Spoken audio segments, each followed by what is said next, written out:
Alors, bonjour amis de lumière et merci de me retrouver sur cette nouvelle rubrique, les vidéos de la philosophie du yoga, Minute Philo Yoga, et aujourd'hui le thème « Pourquoi nous en sommes là où nous en sommes dans notre monde ?» Donc on y va. Je vois 3 raisons et elles vont de la plus visible jusqu'à la plus invisible. La plus visible.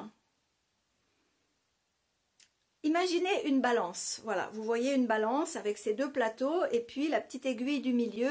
Si sur cette balance, sur chaque plateau, vous avez, disons, 500 grammes de chaque côté, c'est parfait, l'aiguille est au milieu, tout baigne. Et la balance, elle peut rester comme ça une éternité, d'accord?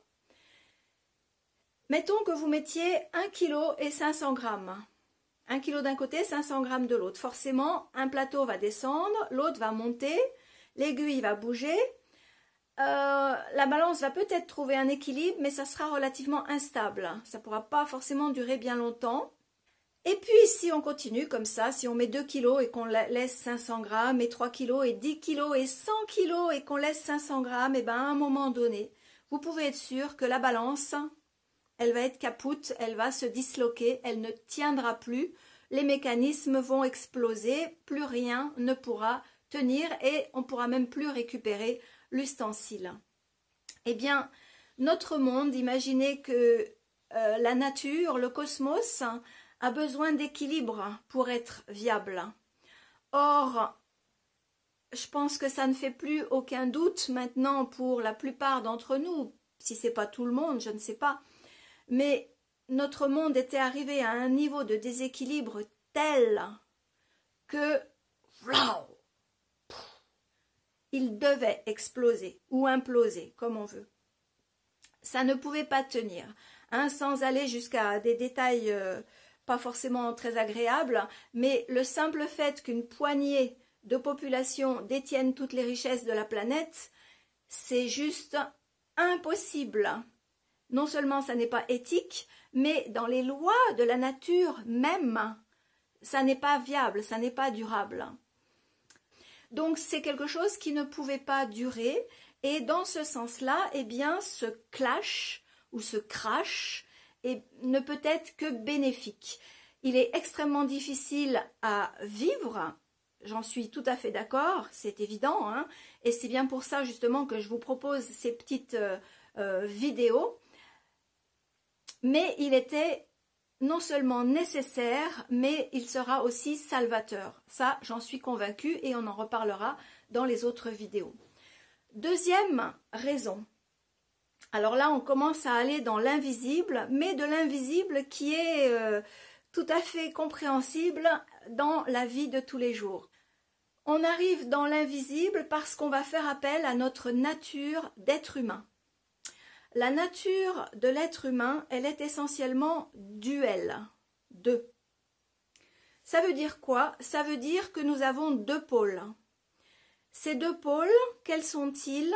Nous avons le pôle ego et nous avons le pôle âme, que l'on peut appeler autrement, hein, esprit, spirit, nature intérieure, trouvez le terme qui vous convient, atma en yoga.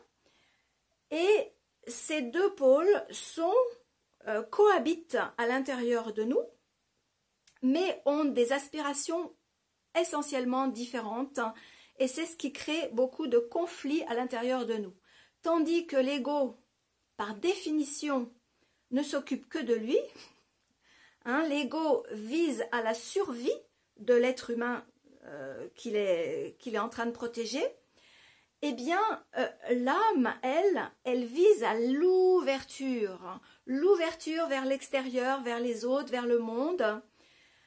Donc, quelque part, l'ego, lorsqu'il n'est pas éduqué, et ça aussi, on verra dans une autre vidéo que c'est toute la quête de l'être humain, mais bon, on en reparlera. L'ego, lorsqu'il n'est pas éduqué, on va dire qu'il n'est pas dégrossi, si on peut dire, eh bien, il tire la couverture à lui-même, hein, et il va considérer que les autres, c'est un danger. Les autres, ils veulent me prendre mon manger, mon travail, mon terrain, ma maison, ma voiture, mes enfants, mes femmes et tout. Donc l'autre, c'est un danger. Évidemment, j'exagère, mais pas tant que ça. Voilà, donc pour faire court, on va en rester là. La deuxième raison, donc, c'est notre nature duelle. Et on va voir après comment tout ça s'enchaîne. La troisième raison, alors là, on va dans le cosmique. On monte au niveau macrocosmique. Et je vais m'aider très brièvement d'une carte que je vais poser sur la vidéo. Sur cette carte, nous voyons que le système solaire dont nous faisons partie avec notre Terre et notre Soleil et les planètes que nous connaissons autour de nous, eh bien nous voyons que nous transitons, nous décrivons une ellipse autour d'un immense Soleil qui a pour nom Alcyone d'après les yogis. Or, ce qu'il faut savoir, c'est que plus on est proche de ce grand Soleil, plus le niveau des vibrations est élevé et plus on est loin, plus le niveau de vibration est bas. Or, maintenant, on va mettre en relation nos trois causes. On revient à la cause numéro 2, la dualité. Vous vous rappelez que l'être humain est duel, il est pourvu d'un ego qui lui permet cette manifestation dans le plan grossier qu'on appelle, c'est-à-dire le plan visible, palpable, on peut toucher nos corps et on a l'impression d'être séparés des autres parce que nos corps sont séparés. Et l'autre pôle de notre dualité, c'est le niveau atmique. Or, ce qui différencie essentiellement ces deux pôles, c'est une qualité de vibration. Plus la vibration dans laquelle nous baignons est basse, plus nous allons agir, penser, raisonner en mode égo, donc avec une lunette très étroite qui ne s'occupe que de moi, en schématisant bien sûr. Et plus les fréquences dans lesquelles nous baignons vont s'élever, plus ego va devenir fin et va être accordé à l'âme, à notre être intérieur, notre être spirituel. Et plus donc nous aurons conscience de l'univers, de notre connexion à toutes les autres créatures, car ce sont des caractéristiques de l'âme. Or, et ça sera le mot de la fin, eh bien, nous sortons actuellement, avec notre planète, notre système solaire, nous sortons du Kali Yuga, qui est une ère très éloignée, si on retourne sur le schéma, une ère très éloignée du grand soleil Alcyone. Et dans cette ère éloignée, eh bien, les niveaux de fréquence sont extrêmement bas, ce qui veut dire que nous ne voyons le monde qu'au travers de nos égos.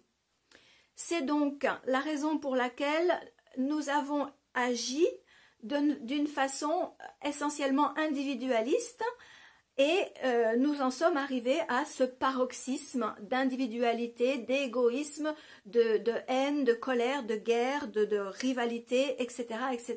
C'est à cause des égos qui ont été prédominants dans notre univers durant les derniers siècles. Hein, c'est pas que 10 ans, 15 ans, 20 ans, ça fait, disons, 2, 3, 4 000 ans que ça dure. Mais la bonne nouvelle qu'on va développer dans la prochaine vidéo, la bonne nouvelle, eh bien, c'est que nous allons vers Alcyone, donc vers d'autres niveaux de conscience plus élevés. Mais cela, on va en parler dans la prochaine vidéo. À tout de suite!